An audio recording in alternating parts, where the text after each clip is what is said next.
Kas sa teadsid, et nutifonide kaamerad on professionaalsetest pildipüüdjates nii mõneski asjas üle? Võrdleme kaht seadet. Huawei P20 Pro, mis on DxO põhjal endiselt number 1 kaamerafon maailmas, ja Sony A7R3, mis DxOs hoiab tugevat 4. positsiooni. Sony sensor on 42 megapikslit, Huawei'l 40, nii et paberil vaid 2 megapiksline vahe.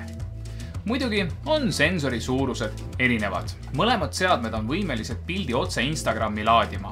Huawei'l käib asi lihtsalt. Teed pildi, lased filtrit peale ja hakkad laike koguma. Sony puhul tähendab see muidugi suhteliselt kalli lisaseadme ostmist ja ebamugava sammu tegemist. Pildid tuleb telefoni laadida. See lahendus pole ideaalne, aga hea, et olemas on. Alles loetud päevad tagasi käisin võttel, prantsatasin suvalisele diivanile, võtsin tassi kohvi, kopeerisin pildid telefoni, avasin mobiilse Lightroomi ning hakkasin pilte moderniseerima. Tulemusega enam-vähem rahul, sain asjad juba Instagrami laadida ning teiste asjaosalistega jagada. Mugav. Siinkohal saan kiita Note 9 ekraani, jõudlust ja pulka. Ka mu selg on rõõmus, et ei pidanud terve päeva läpakat kotis kaasas vedama. Sony saab veel paaris kohas päris korralikult peksa. Olen korduvalt öelnud, et Huawei kaamera tarkvara, vähemalt minu silmis, on üks parimaid turul. Kasutaja mugavus näitab, kui pikk tee on kaamera tootjatel veel minna. Huawei'l on iga režiim kätte saada mõne viibutusega. Sony puhul aga tervitab siin menüüde rägastik, millega intuitiivselt saavad hakkama vaid need, kes 20 aastat tagasi satitüünereid programmeerisid. Teised võtavad arvatavasti appi YouTube'i. Huawei trumbiks on ka taskupärasus ning vastab IP67 standardile.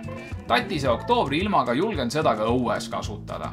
Sony aga mina vihmast kotist välja ei võtnud. Loodan, et järgmised uuendused parandavad selle vea ja Sony hübriidid saavad elementaarse ilmastikukindluse. Ja hind. A7R3 hind on hetkel Fotopointis 3299 €, aga selle hinna eest veel pilti ei tee. Lisaks tuleb soetada objektiiv ja hinda on näha. Huawei hind on 749 €, vajuta toite nuppu ja hakkab pilti tegema. Ka minu jaoks jäi arusaamatuks, miks pean suure kolaka eest nii palju kordi rohkem maksma. Selleks, et mõista, tuleb kogeda. Kaamera näpus, jalutasin ringi ja klõpsisin pilte. Fokusseerimissüsteem on kiire, täpne ning portreede pildistamisel on silma autofookus lust kasutada. Kere ise on käepärane, aga näiteks kinnastega pildistamisel torkaks talla alla.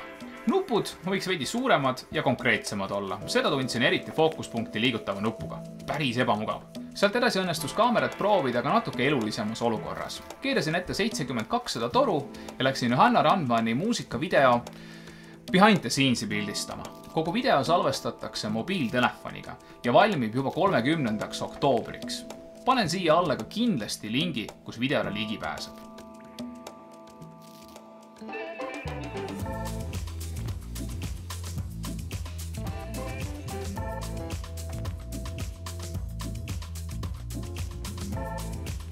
Aplikatsioon telefoni piltide laadimiseks ning telefoniga kontrollimiseks on hea, aga vajab veel veidi lihvimist. Toored failid on detailsed ja kannatavad korralikku piinamist, aga ilma kompressita pea 90 mega. Mõistliku klaasiga on kaamera väga kompaktne ja sellega ringi jalutades sa ei näe välja nagu sõjakolde fotograaf. See kompaktsus on midagi, mis on mulle Sony Alpha 7 seeria juures alati väga meeldinud. Menüüd on küll veel veidi segased, aga kõik vajalik on ümber seadistatav nuppude alla, tänu millele saad teha kaamera kohe päris enda omaks. Sony pildimasinate populaarsus tähendab ka info lihtsalt kättesaadavust. Ükskõik mida otsid, tuleb kiiresti YouTube'ist välja. On see siis mingi fokusseerimissüsteemi timmimine või videos kasutatava loogprofiili seadistamine kõrgetel ISO-del filmimiseks. Videovõimekus on väga asjalik, aga kahjuks ei sattunud olukorda, kus oleks tahtnud filmida. Äkki on sul Sony kaameraga filmimise kogemus? Jaga seda kindlasti kõikide teistega ja kirjuta see kommentaar siia alla. Asjad, mida nii väga ei fänna.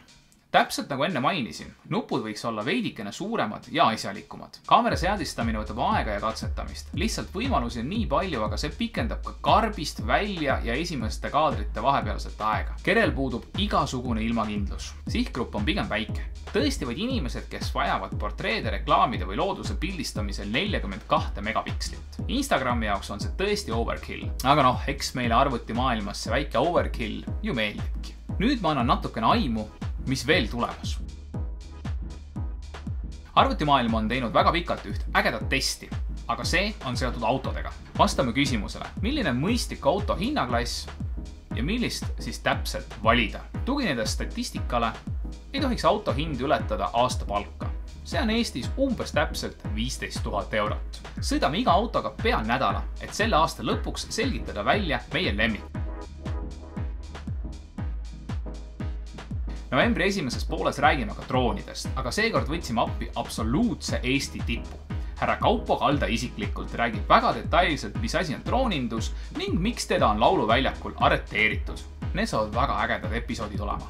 Sony juurde tagasi tulles pean ma isiklikult alustama tänusõnadega. Oleme tahtnud seda kaamerat pikalt testida, aga siiani pakutud 1-2 päeva, vähemalt meie seisukohalt, ei anna absoluutselt mitte mingisugust aimdust, millega on tegu. Fotopointi meeskond. Aitäh, et olete kihvtid partnerid ning teiega koostöö on lausa lust. A7R3 on fantastiline ja ma tõepoolest nautisin igat hetke, kui sain teda kasutada.